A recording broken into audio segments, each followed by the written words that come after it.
In the glittering world of Hollywood where red carpets dazzle, PR machines spin, and smiles are currency, few stars have maintained the kind of unshakable public image Blake Lively has enjoyed, from her breakout days on Gossip Girl to her elegant transformation into a style icon. Wife and mother, Blake was once viewed as untouchable, unproblematic, respected. She wasn't just admired, she was trusted. Fans felt like they knew her. She spoke out for child privacy, supported women-owned businesses, and kept her personal life grounded in a way that felt genuine in an industry built on illusion. But today that image is under fire, not because of a leaked scandal, not because of a messy red carpet moment, but because of a rising wave of independent voices, content creators, legal analysts, and commentary channels who say they're being quietly, strategically targeted for simply discussing her. These aren't hate channels. These are YouTubers who've built careers on recapping public events, breaking down legal filings, and asking questions about celebrities' public actions. And suddenly their voices are being met not with replies, but with removals, copyright strikes, takedown notices, cease and desist threats, private pressure through public platforms. It's all happening behind the scenes, and many of these creators allege that Blake Lively's legal team is behind it. Videos are vanishing, accounts are being flagged, even those with relatively small followings say they're being silenced for offering fair, respectful criticism of the star. This raises a fundamental question: has Blake Lively crossed a line in defending her image?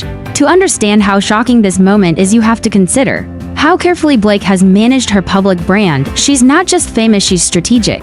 She avoids tabloid meltdowns, steers clear of Twitter wars, and rarely lets public drama stain her narrative. That's why fans are struggling, because this isn't just about the law. It's about the feeling that something has changed, that the polished image of America's classiest actress might be cracking under pressure. It all started with a few whispers. Mid-sized YouTubers, mostly commentary or media breakdown channels, began receiving strange messages, copyright claims on content that used only public court documents, takedowns of videos that were nothing more than analysis of other news reports. At first they thought it was a YouTube algorithm glitch, but when it happened again and again and again, people started talking, comparing notes, publicly sharing emails and strike notices. And what they found was chilling, an emerging pattern. These weren't hate-filled rants. These weren't smear campaigns. These were respectful critiques, honest opinions, the same kind of content that gets published about celebrities every single day. So why the aggressive pushback? The growing belief among creators is that this isn't just about one video or one opinion. It's about control of image, control of conversation, control of narrative. But here's the problem with control in the digital age. It's nearly impossible to maintain without backlash. Fans began noticing the silence. Blake, normally active on social media, witty with her captions, and engaged with her audience, suddenly went quiet. Not a single post addressing the growing controversy, not a peep from her publicist. No interview, no acknowledgement. That silence didn't calm things, it amplified the concern. People began to ask, if the creators are lying, why not just say so? If they've misrepresented something, why not clarify? Why allow whispers to become headlines? What's worse is that the creators coming forward are not known for drama. Many are legally trained. Others have reputations for fairness, even kindness. They've covered other stars in the past, sometimes critically, but never with malice. So when they say, "This is different," the internet listens. One creator with just under 30,000 subscribers posted a now viral video titled "Why I Deleted My Blake Lively Coverage and Why I'm Speaking Out Now." In it, she calmly described receiving a copyright takedown on a video analyzing a lawsuit that was already public knowledge. She wasn't speculating, she wasn't attacking. She was outlining events step by step, yet her video was pulled. Her story lit a spark, and that spark became a flame. Soon other creators, large and small, started sharing eerily similar experiences. Some had lost income, others were scared of lawsuits. Some even took entire video libraries offline just to avoid being targeted next. And here's where things get really serious. The community pushed back, not with hate, not with outrage, but with organization. Creators began documenting everything: dates, timestamps, correspondence, screenshots. Legal experts started weighing in. Media lawyers spoke out about the potential misuse of copyright law to suppress fair use content. The commentary community became more than just individuals, it became a movement. So where does this leave Blake? In a precarious position. Because reputation isn't just about avoiding scandal, it's about how you handle criticism, how you respond when people ask uncomfortable questions. Right now, Blake Lively's silence is speaking louder than any statement could. And the longer that silence drags on, the more creators and fans start to turn away.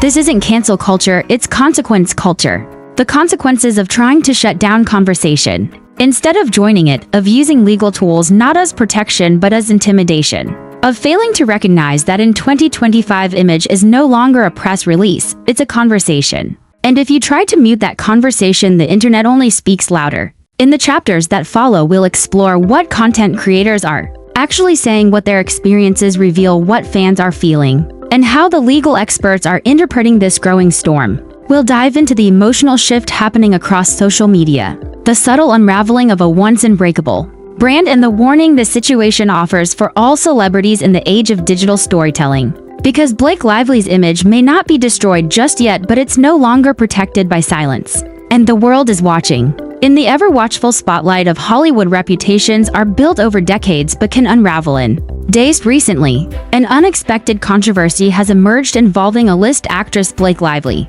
a figure long celebrated for her poised philanthropy and polished red carpet presence. But behind the glamorous image, a storm is brewing that has fans and creators asking one serious question: has Blake Lively gone too far in protecting her public persona? This controversy centers around a growing outcry from several content creators, digital commentators, and pop culture journalists who allege they've been targeted through legal notices, takedown demands, or even quiet threats of litigation actions, allegedly stemming from Lively's camp. While it's not uncommon for celebrities to push back against what they consider defamatory or harmful content, the scale and tone of this alleged response have raised eyebrows and sparked intense debate. What's happening isn't just about one celebrity protecting her image, it's about power, public narrative, and the thin line between digital expression and defamation. The central claim that Blake Lively, or more accurately her legal team, may be overstepping in ways that feel less about justice and more about silencing dissent. It started subtly. A few smaller YouTube channels began reporting copyright claims or legal notices tied to videos that discussed Blake Lively in a critical light. At first, this seemed isolated, possibly a rogue algorithm or a mistaken flag. But as more voices stepped forward with eerily similar stories, a pattern emerged. Creators were speaking out not with anger but with confusion and fear. Why was their commentary being targeted? What was the real reason behind the legal pressure? For many, the shock wasn't that a celebrity wanted control over her narrative. That's understandable in today's volatile digital environment, but rather the perceived aggression and selective enforcement. Some creators had simply recapped court developments, analyzed public documents, or shared opinions based on widely accessible media.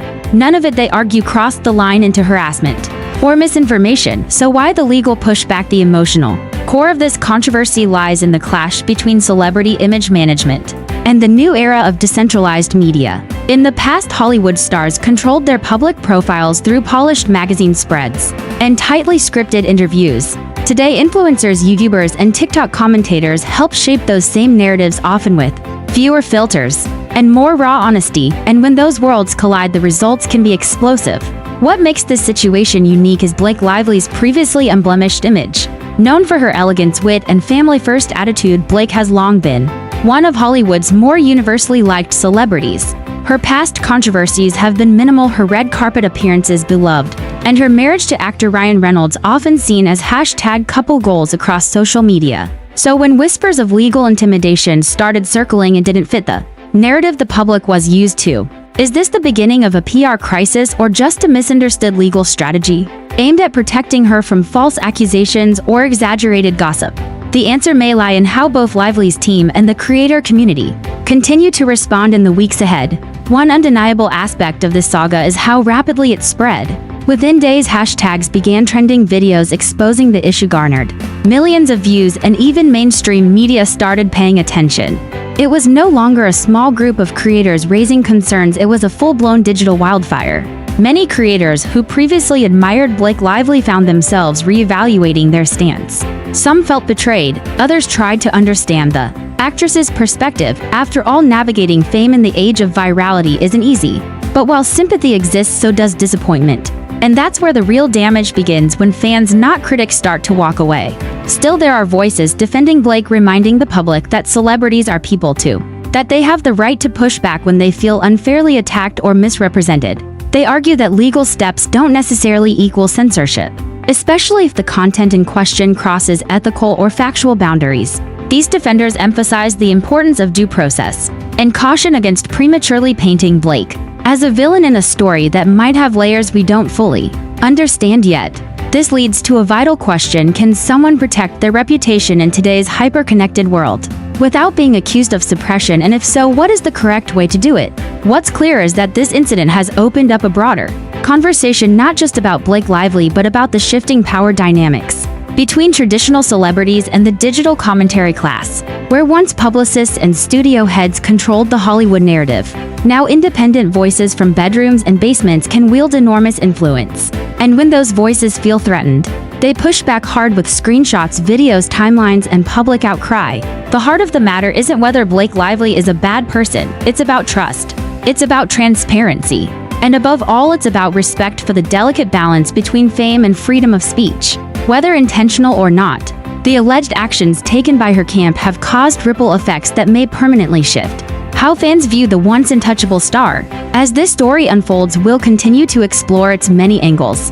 How are creators coping with the legal pressure? What has been Blake's response publicly or through legal filings? Is her team justified in their actions, or has the line been crossed into PR overreach? The stakes are high, because when public trust starts to erode, it's no longer about one video or one lawsuit. It's about the long-term reputation of a star who once seemed above the noise. As the Blake Lively controversy gained momentum, the digital space that once praised her style, performances, and personal grace began to shift. What started with a few whispers from small YouTubers soon echoed across multiple platforms: Twitter, Threads, TikTok explainers, Instagram lives, and YouTube exposes. And at the center of this shift were the voices of independent content creators, those who had built their followings by discussing pop culture, celebrity trends, and entertainment news with clarity, candor, and emotional honesty. Many of these creators never imagined they'd become the target of legal action, or even be pulled into a Hollywood-level media saga. Their videos, some only 10 to 20 minutes long, focused on analyzing public court documents, critiquing PR choices, or simply reacting to evolving news. Yet according to their statements, what followed was a wave of takedown requests, copyright strikes, and cease and desist style warnings. One creator who runs a commentary channel with just under 50,000 subscribers shared how they received a legal email after releasing a video titled "Why Blake Lively's PR Move Backfired." The video contained no personal attacks, they claimed, just a breakdown of public information. But within 48 hours it was flagged. What disturbed them wasn't just the takedown, it was the uncertainty it sparked. Am I being watched? They asked their audience. Is this how criticism gets silenced? Now another creator, a former legal analyst turned YouTuber, was even more vocal. They went live with a timeline of alleged interactions detailing each flagged video and sharing emails they claim came from Lively's legal representatives. They stressed they weren't making accusations, just asking questions. But even that, it seems, was too much. The message being felt by many creators was not loud and direct, it was quiet and chilling. A sort of digital chill effect that left people second-guessing their thumbnails, titles, and even the tone of their voice. When covering Lively's unfolding situation, some channels pulled down videos preemptively. Others posted disclaimers at the beginning of every upload. Even creators with zero previous legal trouble were suddenly in panic mode. What made it worse was the lack of clarity. Blake Lively has, as of this writing, not made a personal public statement addressing these allegations of overreach. Her legal team has remained mostly behind closed doors, operating through formal notices and indirect signals. And while that is certainly a right she holds, the vacuum of communication has only fueled speculation. Creators, after all, are used to backlash. They're used to criticism, copyright flags, and the occasional troll. But legal threats, especially when vague or broad, hit differently. They feel more permanent, more personal.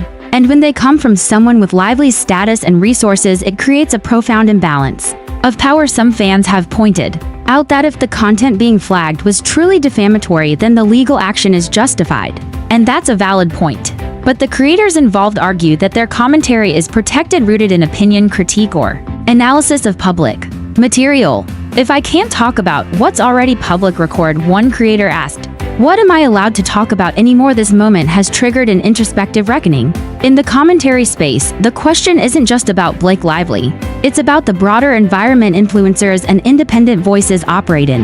As celebrities become increasingly aware of their digital portrayal, and as the legal tools at their disposal grow sharper, what happens to the people who built their careers on breaking those stories down for everyday audiences? Some creators have drawn comparisons to similar incidents in the past. where celebrities attempted to suppress unflattering coverage through legal intimidation. But rarely does it backfire with such intensity. The irony here is hard to ignore. The very act of trying to control the narrative has arguably made that narrative even more viral. Videos that would have earned 10,000 views are now hitting hundreds of thousands. TikTok threads analyzing the Blake Lively situation have gone mainstream.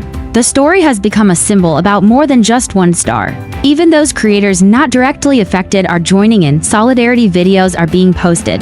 Collaborations between mid-tier channels are forming. It's no longer just about defending themselves, it's about protecting their entire creative space. Because if a celebrity of Blake Lively's stature can quietly pressure content into disappearance, then who's next? Yet amid all this, many creators are still careful in their approach. They aren't calling for a boycott, they're not engaging in hate.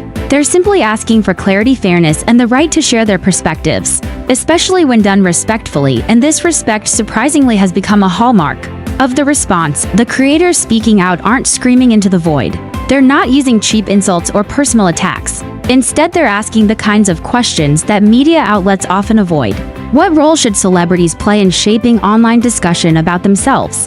When does legal protection become PR manipulation, and who decides what's too far? Many fans watching this unfold are beginning to sympathize not just with the content creators, but with the deeper implications. It's not about whether Blake Lively is right or wrong, it's about the precedent being set. In a time when public discourse increasingly happens on digital platforms, silencing even mild criticism can feel like a threat to everyone's voice. Some creators are taking this moment to reframe their content, offering breakdowns of media ethics, exploring the difference between commentary and defamation, and even inviting media lawyers onto their channels to discuss the legal gray areas. Far from backing down, the controversy has elevated the sophistication of the conversation.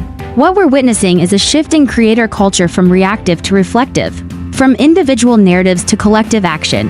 And it all stems from one celebrity's alleged desire to manage her public image. Whether intentional or not, the targeting of these voices has lit a match under a community that knows how to rally, and as we move forward, it's likely that even more creators will speak up, not out of anger but out of necessity, because the digital town square they operate in suddenly feels a little less safe. And so the question remains, did Blake Lively's team underestimate the influence and unity of these voices, or was this a calculated risk intended to deter the most vocal among them? In Part 3, we'll dive into the public's reaction, how Blake's fanbase, mainstream media, and casual observers are responding. Is support waning, are sympathies shifting, or is Blake's core image still intact? Despite the mounting criticism in Hollywood, public opinion can be as fragile as a glass ornament, beautiful while intact, but once cracked, nearly impossible to mend. For years, Blake Lively enjoyed a remarkably solid reputation. She was the darling of the red carpet, the wholesome face of several brands, a mother celebrated for keeping her children away from the paparazzi, and one half of a Hollywood